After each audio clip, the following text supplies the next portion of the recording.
Olá pessoal, estamos começando o MartaCast, um programa dedicado aos esportes femininos. Como destaque de hoje nós temos Bia Dadmaia vence nas duplas e perde no simples na primeira rodada de Roland Garros. Luiz Stefani chega embalada a Paris depois do bicampeonato da WTA 500 de Estrasburgo. A América conquista a primeira vitória no Brasileirão Feminino em cima do Botafogo e sai da zona de rebaixamento. Fica com a gente que nós vamos falar dessas e outras notícias das mulheres no esporte agora. Este episódio está sendo gravado na terça-feira, dia 26 de maio, e vai ser apresentado por mim, Malu Moura, estudante de jornalismo do 7º período e bolsista do Coletivo Marta. Hoje estou aqui com minhas colegas de curso e vou pedir para que elas se apresentem. Sou a Vivian Martins, estudante do 3º período de jornalismo e voluntária no Coletivo Marta. Eu sou a Ingrid Mencil, estudante de jornalismo no 6º período e voluntária aqui no Coletivo Marta.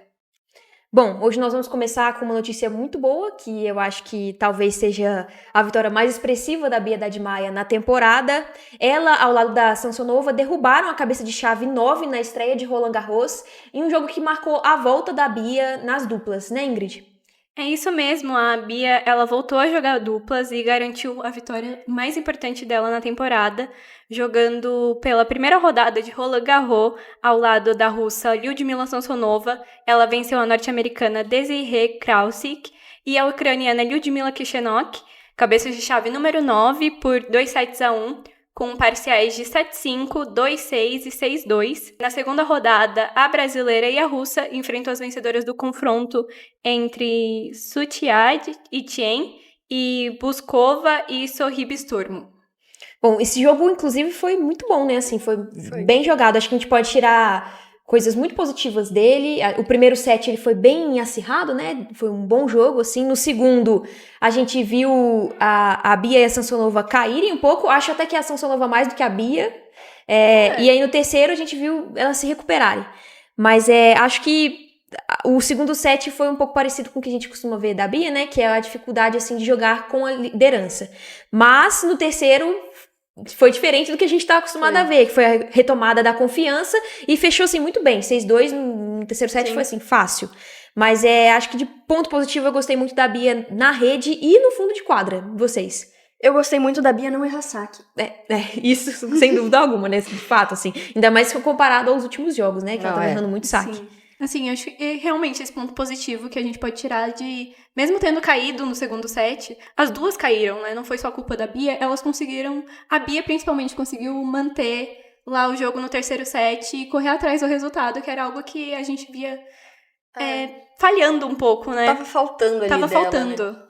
O que eu acho que, assim, voltar a jogar duplas, eu acho que é muito importante pra Bia no momento que ela tá, assim. Porque ter alguém do seu lado pra te ajudar a se estabilizar emocionalmente num momento, por exemplo, como esse, em que você começa ganhando e aí no segundo set você perde 6-2, ter alguém ali como um apoio, eu acho muito importante pra retomar a confiança.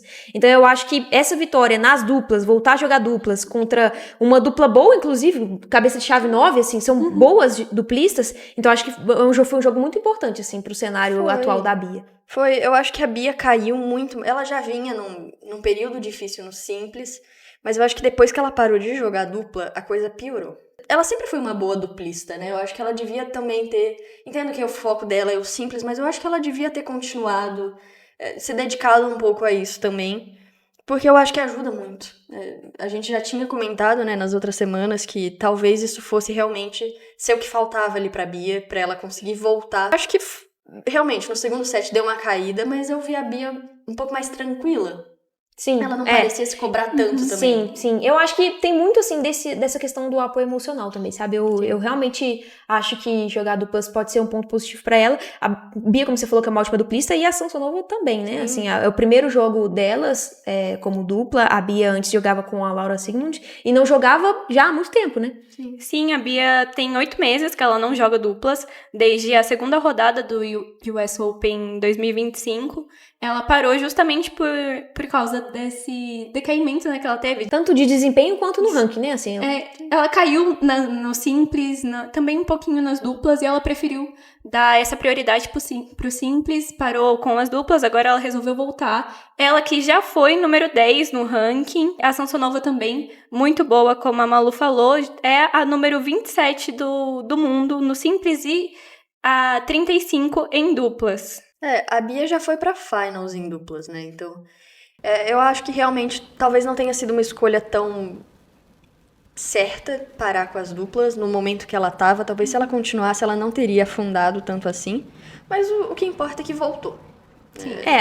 Sim, e assim, realmente a Bia tem resultados muito bons como dupla. Ela foi finalista no Australian Open de 2022, chegou nas quartas do US Open de 2023, né, alcançou o top 10 em maio de 2023. Logo depois que ela conquistou o WTA 1000 de Madrid, inclusive. Na época ela jogava com a Azarenka, então assim, a gente já viu ela ter ótimos desempenhos na dupla, então eu acho que isso pode ser um bom refúgio para ela. A Bia, que inclusive teve uma derrota muito dolorosa no simples, né? No domingo, no último domingo. Começou jogando muito bem e acabou perdendo de virada num jogo que em alguns momentos a gente pensou que tava ganho, assim, né? E de repente viu todas as fragilidades que ela vem expondo na temporada vir à tona. Mas, apesar disso, eu acho que a gente tem pontos positivos pra falar desse jogo também. Sim, tem. Sim. Esse que marca o 5º resultado negativo consecutivo da Bia na temporada, em 2026.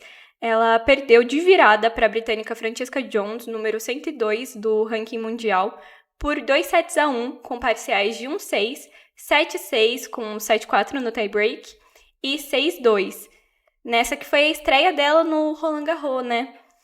Na segunda rodada, a britânica vai enfrentar a cabeça de chave número 27, a tcheca Marie Buskova.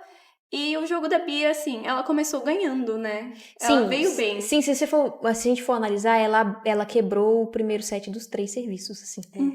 Ela abriu vantagem no segundo, assim. Ela ganhou o primeiro muito bem. Acho que o que tem de positivo pra gente tirar desse jogo é o primeiro set. Ela jogou muito bem. Acho que fazia muito tempo que a gente não via a Bia ganhar um set como ela ganhou esse primeiro. Sim. Realmente, assim, impôs o jogo físico, jogou bem, errou pouco. Então, eu acho que o primeiro set é realmente um ponto muito positivo. No segundo, ela abre 2-0, deixa a britânica encostar, e aí ela tem uma reação que, né, deu mais esperança ainda, porque a gente não costuma ver essa reação quando ela começa a ser pressionada. Geralmente, ela acaba caindo mais, mas ela teve uma boa reação, pegou 4-2, mas aí viu a britânica virar de novo para 5-4, teve chance de breakpoint, a Bia conseguiu segurar, levou pro tie-break, mas acabou perdendo. Então, assim, acho que foi uma vitória dolorosa, porque apesar de ter caído no segundo set com muitos erros de saque, ela ainda assim ela buscou, ela tentou, sabe? Sim. Uma coisa que a gente não via muito antes, ela tentou. E aí no terceiro set, ela tava muito cansada, nitidamente muito cansada. Ela até falou depois, no final de uma entrevista, falando que tava sentindo até enjoo pelo cansaço, pela fadiga. Lá é muito quente, né? Assim, é um jogo muito físico, o saibro exige muito do atleta. E aí, nitidamente, assim, e a gente viu a britânica se aproveitar das fragilidades dela e fechou o terceiro set em menos de 40 minutos. E fácil, assim, tanto quanto ela ganhou o primeiro. Elas já tinham se enfrentado 2 vezes antes, as duas com vitória da Bia, mas foi lá em 2021, então já tinha um tempo, e eu acho que a britânica, ela soube muito bem aproveitar justamente esses pontos da Bia. Ela soube crescer na hora que, sim, exatamente, que ela deixava transparecer. Foi o que a gente já tinha comentado, a Bia deixava muito, óbvio, as fraquezas dela, e o saque de novo, né? Sim. E olha que a britânica também estava errando saque, só que a Bia conseguiu superar nesses erros, e eu acho que o saques foi crucial para ela, principalmente no segundo set. Sim. Foi crucial. O segundo serviço, assim, foi muito ruim, mas apesar disso, eu acho que a gente pode tirar pontos positivos desse jogo. Apesar até de ter sido uma derrota, eu ousaria dizer que foi talvez o melhor jogo da Bia esse ano. Acho que sim. Até porque o último jogo que ela ganhou foi contra uma adversária que era, assim, muito abaixo e inferior até a técnica da Bia. Então, acho que esse jogo... ela é uma boa jogadora. Essa britânica, ela é uma boa jogadora. Ela, inclusive, tem uma condição genética rara. Ela tem um dedo a menos de cada mão. Então, ela participa de menos jogos. Mas ela é uma boa tenista. Teve desempenhos muito bons. Ela já venceu a Venus Williams nessa temporada, inclusive. Teve resultados nessa temporada bem positivos, então tava vindo de bons jogos. Foi um resultado bom pra ela, apesar da derrota, porque tem pontos positivos pra serem tirados. Acho que aos poucos mesmo. Roland Garros é um torneio muito grande. Seria maravilhoso se a Bia tivesse ganhado, assim, né? Voltar a ganhar em Roland Garros, defender pontos. Caiu, né? Então, assim, ela precisava ganhar jogos pra poder não cair ainda mais no ranking. Mas assim, é isso. Vamos ver agora como é que vai ser nas duplas. Acho que pode ser bom pra ela. O próximo torneio em simples já vai ser na grama, na Inglaterra. Então vamos ficar de olho. Até também como ela vai ficar com o técnico, né? O Carlos Martins Comer, porque a tendência é que ele ficasse até o Wimbledon. então vamos ver como é que vai ser. Os resultados com ele não foram positivos, assim, para analisar como um todo. São 16 derrotas na temporada, 5ª derrota consecutiva. Vamos ver como é que vai ser. Bom, indo pra dupla, novamente, a Luiza Stefani, ela defendeu o título da WTA 500 de Estrasburgo e venceu o 15º título da carreira. Exatamente, Malu. A Luísa defende o título, né, em Estrasburgo. Ela já tinha ganhado com a Timea Babos, foi uma ótima temporada também no ano passado. E a gente talvez até nem esperasse que ela fosse para Estrasburgo esse ano por conta daquele incômodo que ela tinha sentido no pé. Ela ficou fora de Madrid. Desde Dubai, né? Sim. Desde fevereiro, que foi o primeiro título dessa volta da Luísa com a Gabi. E justamente agora Estrasburgo é o segundo título das duas juntas. Elas já têm mais outros 2 torneios, que são Montreal e Chennai em 2021 e 2022. E eu acho que foi um resultado muito mais positivo do que a gente esperava. Em Roma elas perderam na estreia e a gente falou justamente... Então, é só o segundo campeonato no Saibro, né? E elas tiveram um resultado muito bom. No Saibro, ela tem uma derrota até agora. E ela não é uma tenista, assim, dominadora no Saibro.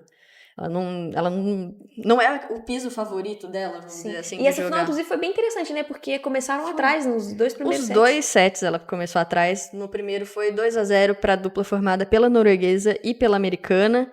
E no segundo set, chegaram a quebrar para fazer 1-0 e sacar para confirmar o próprio game, para abrir 2-0 também.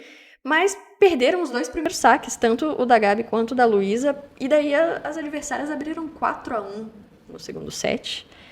E dava pra ver, assim, que elas estavam meio perdidas nesses pontos. Elas não sabiam muito bem o que fazer ali. Elas não estavam conseguindo encaixar o jogo. Elas estavam errando bastante até. Só que elas conseguiram voltar e fazer 4-4 direto. E depois elas fizeram 6-4 e fecharam o jogo. Fecharam o jogo, inclusive, num saque fechado da Gabi, que não conseguiu voltar pra quadra. Não chegou a ser um ace, né? Aí que ele devolveu, mas ela devolveu pra fora. E foi um jogo bem rápido até, foi um jogo de 1h30. A gente tem jogos um pouco mais rápidos, assim, nas duplas, né?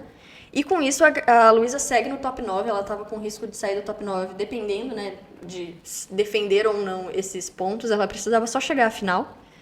Mas foi um resultado muito bom, eu acho, e que faz ela chegar muito forte em Roland Garros. E esse poder de reação, assim, eu acho muito interessante, principalmente numa final, assim, você começar atrás, começar perdendo e, né, estar mal na partida, mas saber, né, o jeito certo de reverter a situação, eu acho que é muito importante, principalmente quando a gente tá falando sobre as melhores tenistas de duplas do mundo, assim, né, então acho que é bem importante.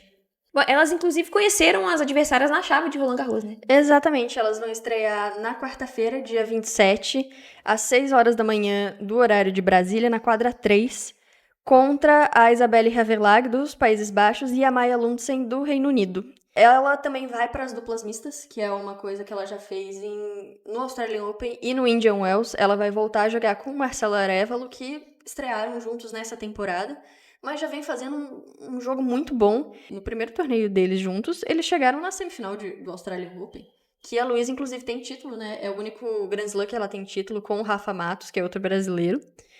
E o previsto é que a partida seja na quinta-feira. A organização de Roland Garros ainda não anunciou o horário e a quadra, mas eu acho que vão ser 2 chaves muito boas. A Luísa é muito favorita nas duas. Ela é cabeça de chave 2 nas duplas mistas e cabeça de chave 4 nas duplas femininas. Então eu acho que a gente pode esperar um bom resultado. Sim, duplas pra ficar de olho. Quem vocês acham? Eu acho que a Luísa vai dar trabalho. Vai. É só não pegar... Tá colocando expectativa na Luísa, É só não né? pegar a Townsend e a Siniakova. Era isso que eu tava esperando pra ouvir, sabe? Era isso que eu tava esperando. Gente, não dá. Townsend e Siniakova, acho que é uma das duplas mais fortes, né? É muito consistente, cara. É uma dupla super consistente. Então, assim, é sempre a dupla que a gente tem que olhar, tem que falar, não. Se for pra pegar, que seja na final, né? E pra pegar ali num jogo que elas, não tô muito bem, não encaixou o jogo pra passar de uma vez, porque se deixar elas vão virar. Ainda sobre Roland Garros, na chave de simples, a gente já teve algumas vitórias importantes na primeira rodada. Isso, a Rybakina jogou na segunda-feira e ela ganhou da Erjvak por 2-0. A Sabalenka jogou na manhã de terça-feira, ganhou da Bolzas Maneiro por por também 2-0. E a Galf ganhou da Townsend também na terça-feira por 2-0. Inclusive, ela meteu um pneu, né, na Townsend. Eu confesso que eu não estava esperando, eu esperava um jogo mais equilibrado dessas duas. Talvez, assim, a Townsend não levando um pneu, pelo menos. E a Galf voltando a jogar bem, né, assim, Isso. que não estava acontecendo na temporada. A Galf que tá, inclusive, defendendo o título de Roland Garros, né? Sim. Na final contra a Sabalenka, ver se a Sabalenka também vai defender o vice, né? Os pontos de vice. E a gente teve a derrota da Jéssica Pegula agora há pouco, na terça-feira. Que acho que talvez o resultado mais surpreendente dessa primeira rodada, né? Perdeu de virada, fez primeiro 6-1, depois perdeu por duplo 6-3. E as grandes favoritas do Saibro, que chegam aí, que é a Iga Swiatek, ganhou de 2-0, 6-1, 6-2 também, sem problemas, contra a australiana Jones. E as que defendem, que vem de título, né, em Madrid e em Roma, a Svitolina, que venceu Roma, venceu de 2-1, também de virada. Ela perdeu o primeiro por 6-3 e depois 6-1 e no terceiro set, 7-6 no tiebreak, de 10-3 no tiebreak um pouco mais longo, né, de terceiro set. E a Kostiuk venceu de 2-0 sem muitos problemas, de 6-2, 6-3 também. E são aí, eu acho que alguns dos principais favoritos nomes para ganhar o título dessa vez. Sim, vamos ficar de olho no segundo Grand Slam do ano, né? Um torneio super tradicional da França. Semana que vem a gente volta para falar sobre mais alguns resultados. E a gente vai para um rápido intervalo. Voltamos já já com o Marta Cash e as notícias sobre o futebol. Até daqui a pouco.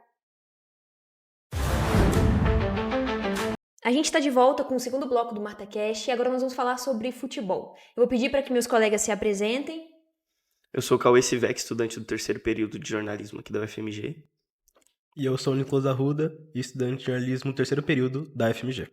Bom, para começar as notícias sobre o futebol, a gente vai começar com uma importante para o cenário mineiro, que é a do América, que enfim venceu pela primeira vez no Brasileirão Feminino ao bater o Botafogo por 3-0. Isso mesmo, Malu. Pela 12ª rodada, como você disse, o América enfim venceu a primeira e fora de casa, né? Uma vitória importantíssima por 3-0 contra o Botafogo. O América que conseguiu traduzir os contra-ataques em gol finalmente, porque tinha sido a principal arma que o clube vinha usando nos últimos jogos e finalmente conseguiu, traduzir, né, os contra-ataques em gol, como eu disse. O Botafogo teve mais posse de bola, principalmente no começo do jogo, mas o Botafogo também não conseguiu produzir. E o América aproveitou com 2 gols da lateral Laís. E no fim do jogo, a Teté, já nos acréscimos, marcou o primeiro gol dela com a camisa do América. Enfim, o América com esse resultado empurra o Botafogo para a zona de abaixamento, sai com 6 pontos. E agora uma vitória muito importante para retomar confiança, assim, querendo ou não, sair da zona de abaixamento significa um gás, assim, um alívio que é importante para o clube nessa reta final, né, de primeira fase. Então, é uma vitória muito importante para o América, que a quinta-feira o América enfrenta o Vasco e na quarta-feira, dia 27, o Botafogo enfrenta o Juventude pela Copa do Brasil também. O brasileiro vai dar uma parada agora, né? Volta só no final de julho, mas resta ainda a Copa do Brasil para os dois times. O Botafogo, inclusive, ainda vai jogar em junho. Antes de voltar, o brasileiro vai jogar a partida atrasada pela 7ª rodada contra o Vitória. O América que agora totaliza 1 vitória, 3 empates e 8 derrotas, né? Então, assim, os próximos jogos são cruciais para evitar a queda, né? Então, vamos ficar de olho. Do outro lado, o Atlético, que vacilou, né? Deixou a vitória escapar logo no fim contra a Ferroviária. E é um resultado importante, assim, né? Se a gente for analisar a tabela. Isso mesmo, Malu. O Atlético novamente tomou uma virada, dessa vez de 3-2 para Ferroviária, na Arena do Jacaré, em Sete Lagoas. O Atlético começou perdendo a partida, conseguiu virar e no finalzinho tomou empate aos 43 e tomou virada nos acréscimos. Foi realmente muito triste.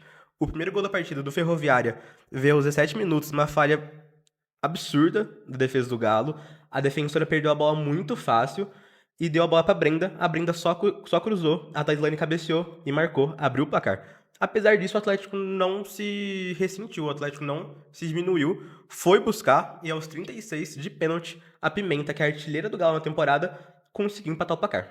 No segundo tempo, o Galo conseguiu virar a partida com um golaço, mas aos 42, como é praticamente de costume, aqui a gente vem todas as semanas, a gente sempre ouve isso, o Galo sai ganhando, consegue ganhar, mas sofre o empate ou a derrota.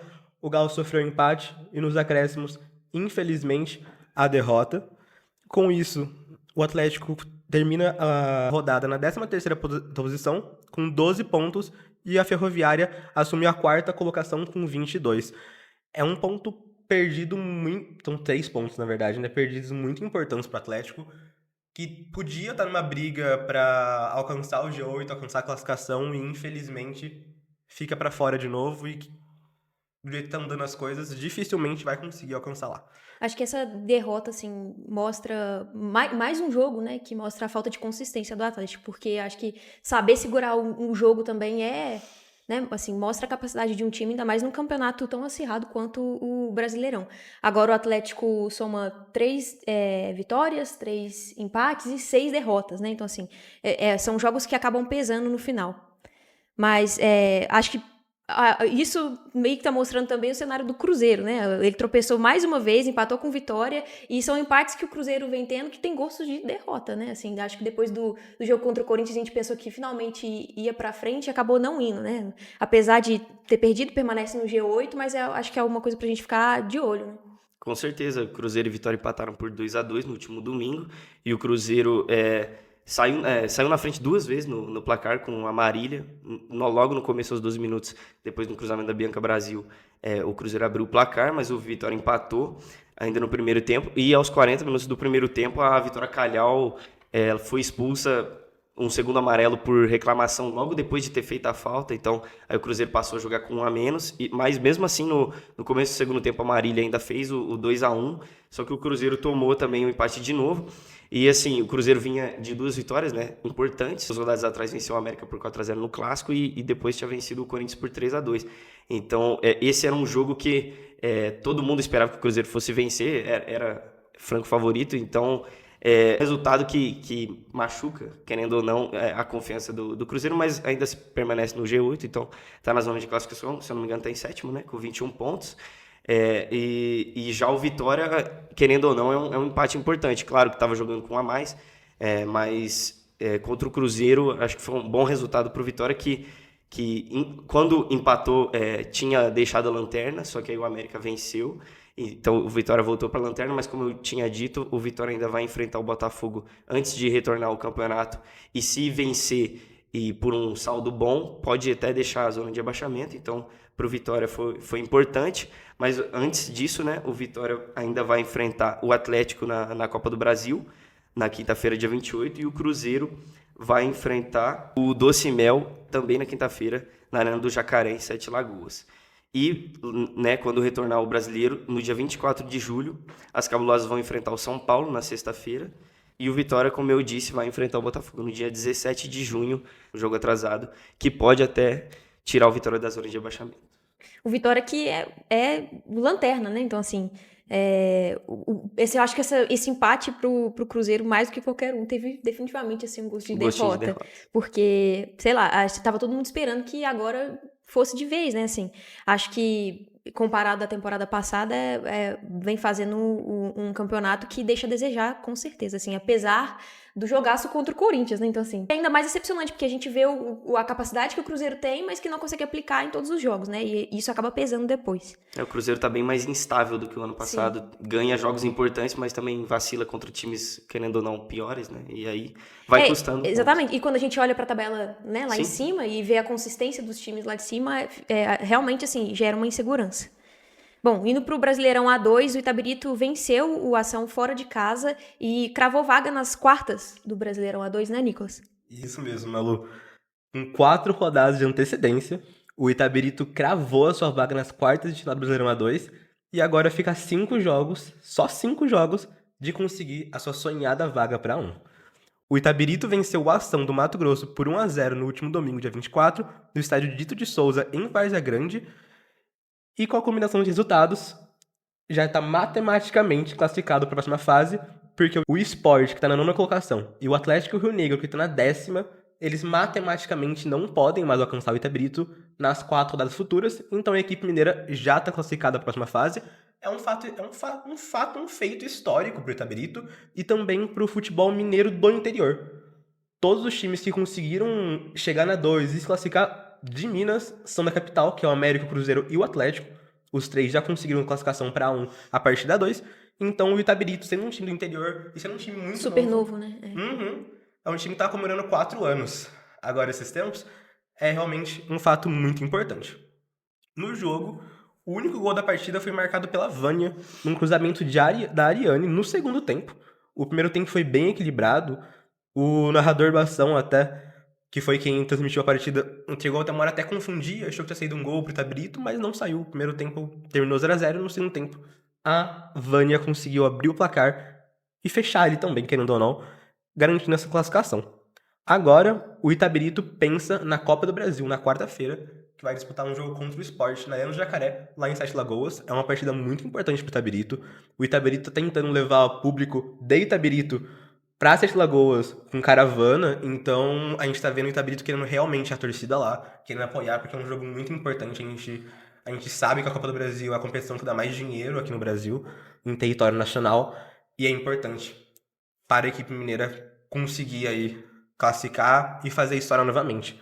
Já fizeram história de ir pra terceira fase, e se for pra quarta fase, é mais história ainda. Era muito legal, né? A temporada do Itabirito é realmente pra guardar, assim. Segundo lugar, 28 pontos, 3 pontos de diferença do Vasco, que é um clube muito mais tradicional, né? Então, assim, acho muito interessante. Desde o início a gente já vinha cobrindo o Itabirito, né? E a gente falava sobre a consistência, né? Diferente dos outros times de Minas que a gente tava falando aqui agora. O Itabirito, acho que o ponto forte, assim, é a consistência, assim, né? Uma derrota só até agora, um empate. Então, assim, vem fazendo bons jogos e vitórias convincentes, né? Não são...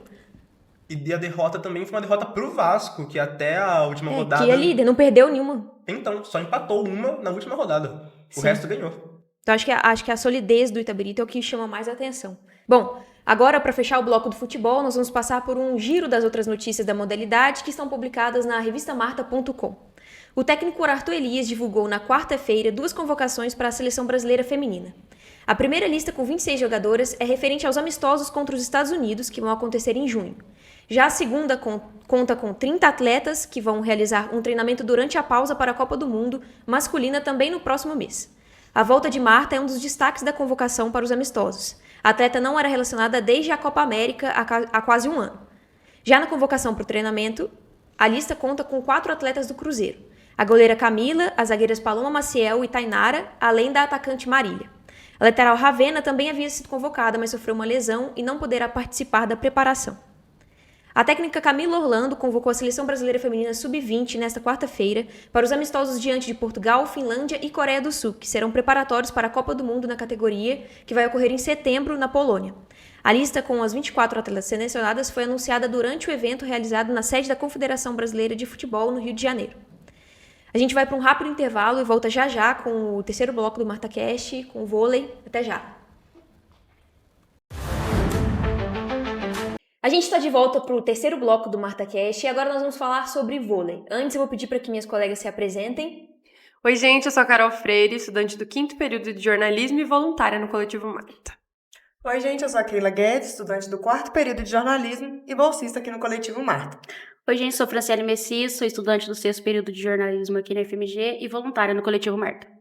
Bom, para começar as notícias sobre vôlei, a gente vai começar falando sobre a CBV, que divulgou a agenda do Brasil na VNL de 2026, né, Kate? Isso mesmo, a agenda já está confirmada e o calendário começa no dia 3 a 7 de junho, na primeira etapa. A equipe comandada por José Roberto Guimarães não enfrentará o Canadá, a Sérvia, a Tchequia, a Turquia e a Ucrânia na fase classificatória.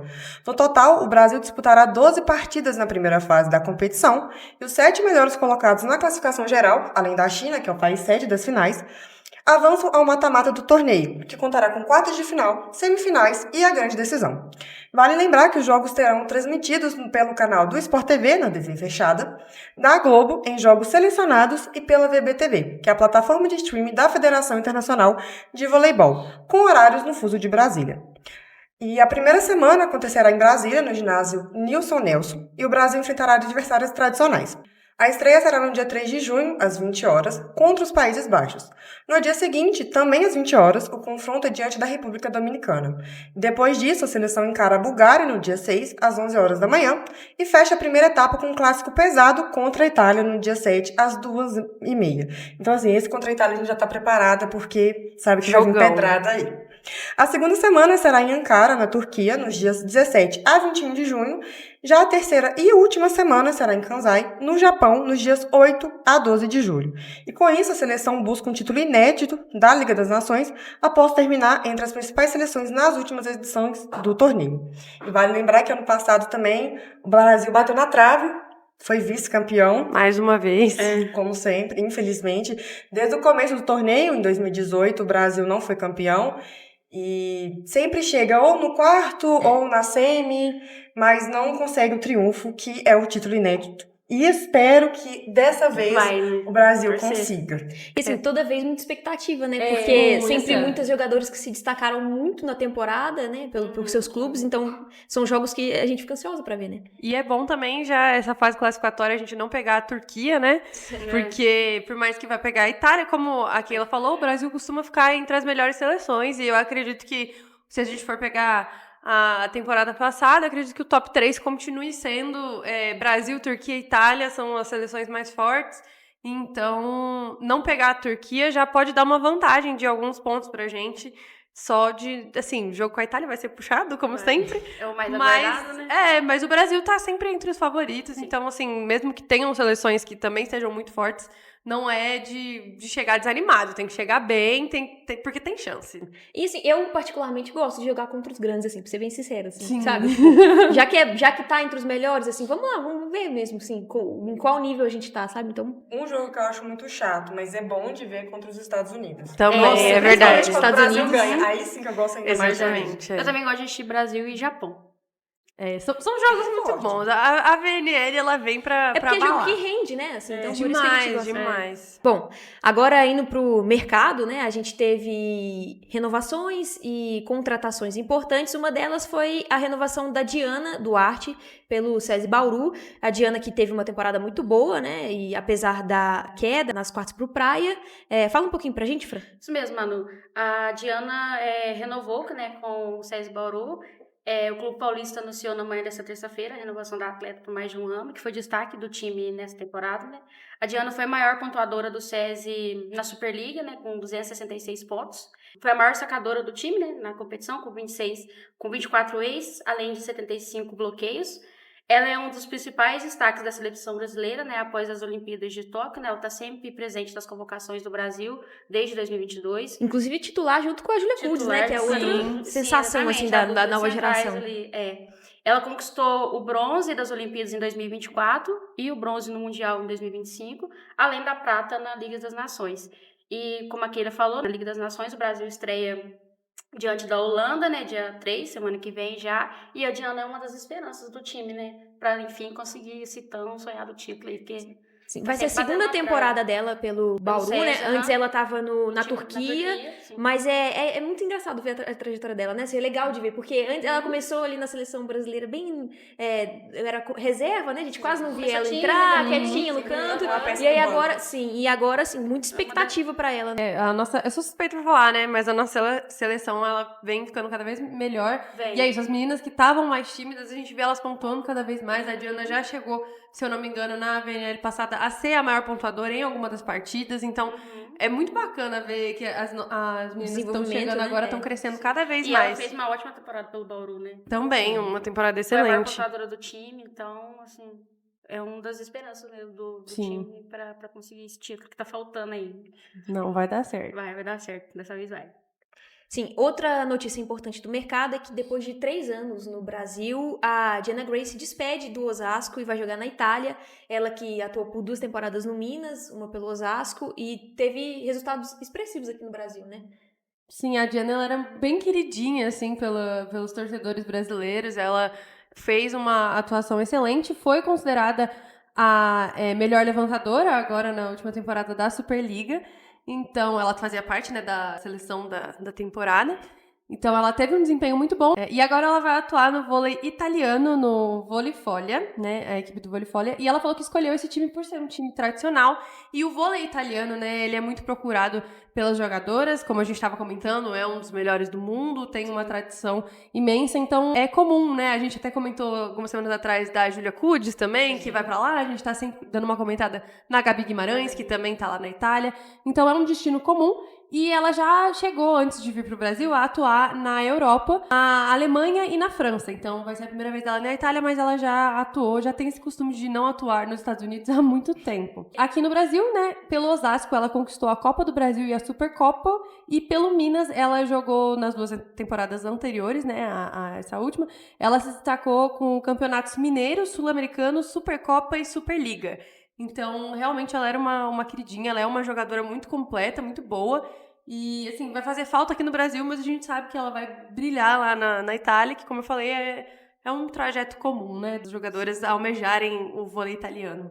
Sim, você estava falando aí sobre como ela é completa, né? Eu lembrei que o técnico do time, inclusive, celebrou muito a contratação dela, porque ela é uma jogadora versátil, né? Assim. Sim, muito. E essa experiência internacional que ela tem, como você falou, ela saiu dos Estados Unidos muito jovem.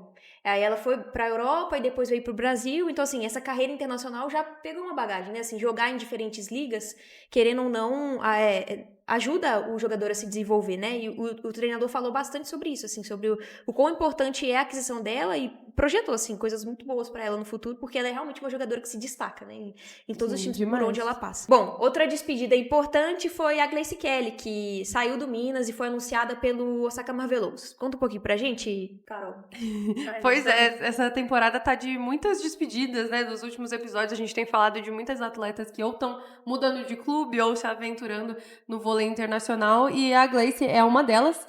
Ela, que é ponteira, né, tem 28 anos, foi anunciada agora nesse clube do Japão. Ela é a atual vice-campeã da Superliga Feminina e vai em busca da sua primeira camisa internacional, se despedindo do Clube Minas Tenista depois de 2 temporadas. E ela também foi convocada para a Seleção Brasileira B e estava na sua primeira atuação agora, depois de se recuperar de uma lesão grave. Então, nas redes sociais, ela agradeceu muito pelo clube, falou que foi muito feliz e até chegou a dizer que não é um adeus, mas talvez um até logo, né? Então, ela disse que está muito tranquila com a escolha dela e agradeceu muito a torcida, né, do Minas, que acolheu muito ela. E, além do Minas, ela já tinha atuado profissionalmente também pelo Mackenzie, Bauru e Barueri. Então, ela também era uma atleta muito boa.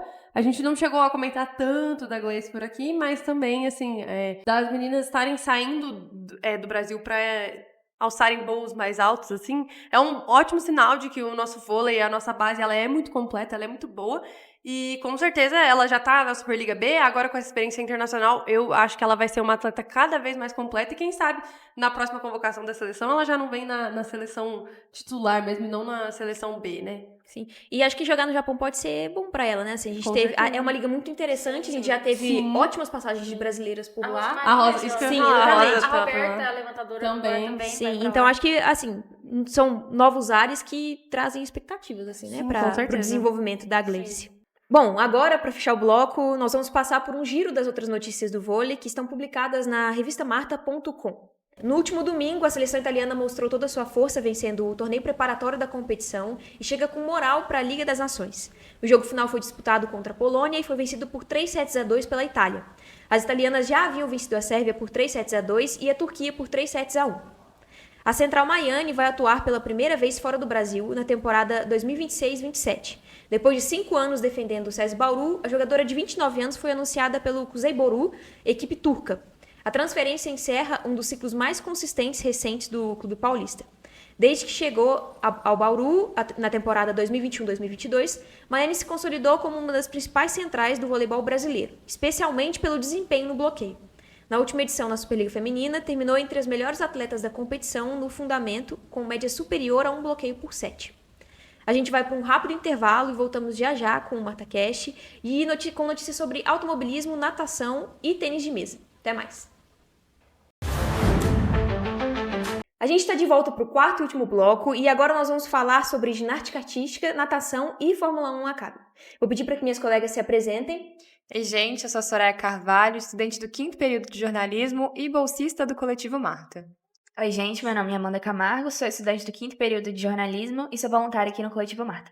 Oi, gente, eu sou a Lara Tavares, eu sou estudante do 7º período de publicidade e propaganda e voluntária aqui no Coletivo Marta. Bom, para começar as notícias, nós temos a Mafê, que foi destaque do troféu Maria Lenk. Isso mesmo, Malu. Durante os dias 18 e 23 de maio, o Parque Aquático Júlio Dellamare, no Rio de Janeiro, foi o palco do Troféu Maria Lenk 2026, que é a principal competição do ano na natação brasileira. O torneio reuniu alguns dos melhores atletas do país e serviu como seletiva para competições internacionais como o Pan Pacífico Júnior e os Jogos Sul-Americanos da Udesur. E na categoria feminina, o grande destaque, como a Malu disse, foi a Maria Fernanda Costa, a nossa Mafê. Competindo pela Universidade de Santa Cecília, a Unisanta, a atleta conquistou 3 medalhas de ouro. A Fluminense venceu os 400 metros livre com um tempo de 4 minutos, 3 segundos e 12 centésimos, recorde do campeonato e uma das melhores marcas do mundo na temporada. Nos 200 livre, ela voltou ao lugar mais alto do pódio com 1 minuto, 56 segundos e 42 centésimos.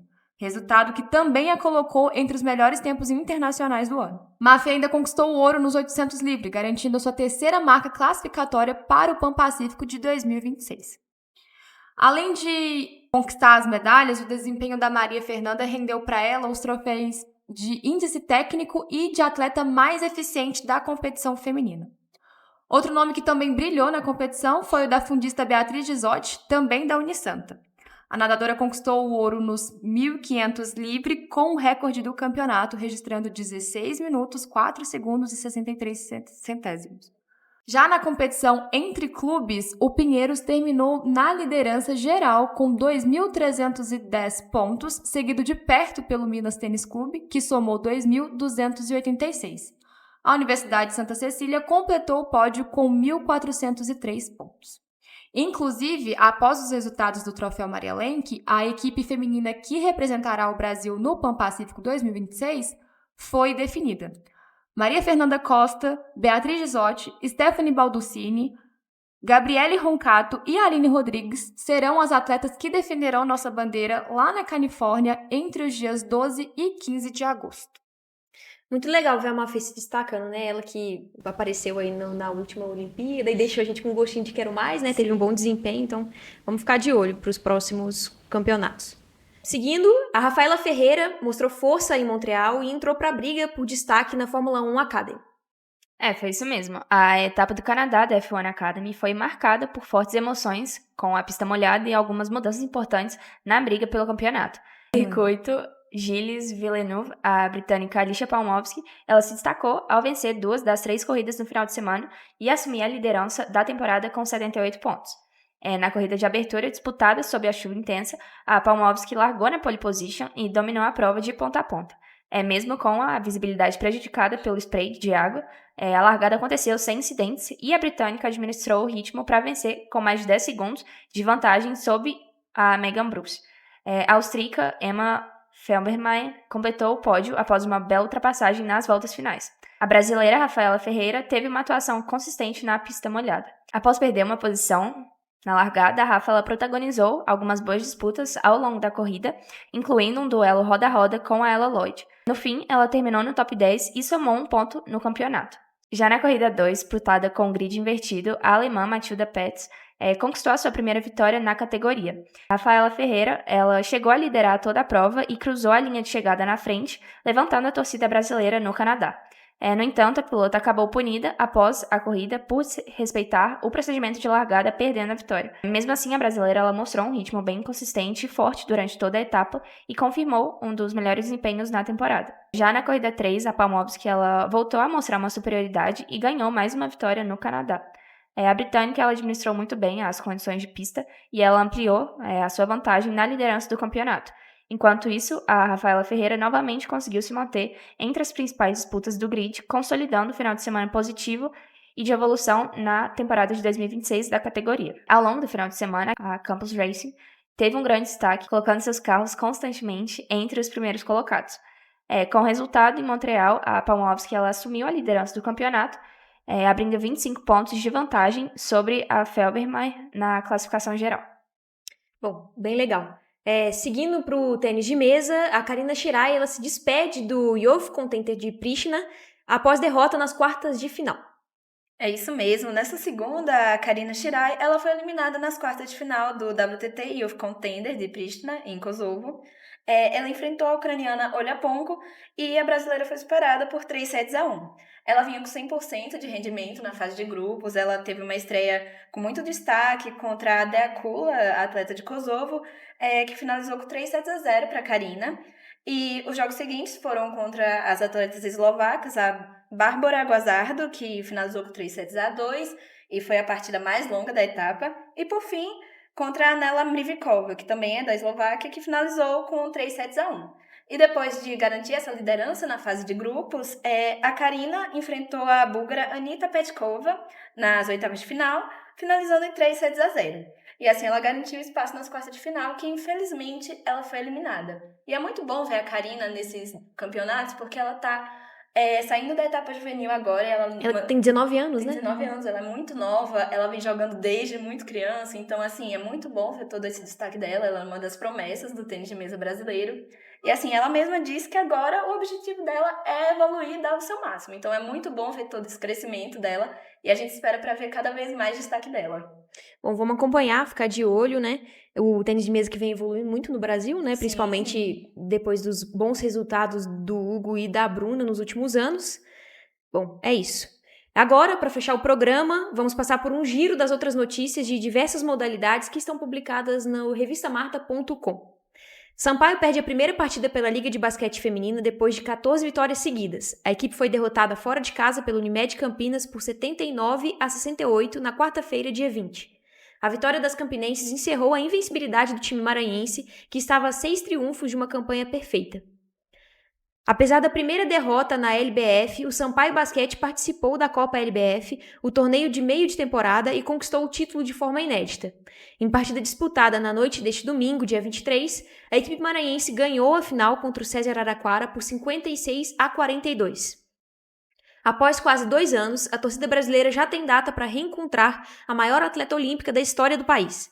Neste último sábado, 23, a ginasta Rebeca Andrade anunciou sua volta às competições no Pan-Americano, onde defenderá a seleção brasileira no Rio de Janeiro, na Arena Carioca 1, entre os dias 17 e 21 de junho. A gente vai terminar o episódio dessa semana. O MartaCast ele é produzido pelo Coletivo Marta, grupo de pesquisa em comunicação e culturas esportivas, ligado ao Departamento de Comunicação Social da UFMG. Se você quiser saber mais sobre notícias esportivas de modalidades femininas, basta acessar o nosso site, revistamarta.com, ou nos seguir no Instagram, @revistamarta. Você pode nos acompanhar no YouTube e nas plataformas de podcast. E toda quinta-feira, às 10 da noite, o MartaCast vai ao ar também no 104.5 FM, rádio da UFMG Educativa em BH e região metropolitana. Até semana que vem.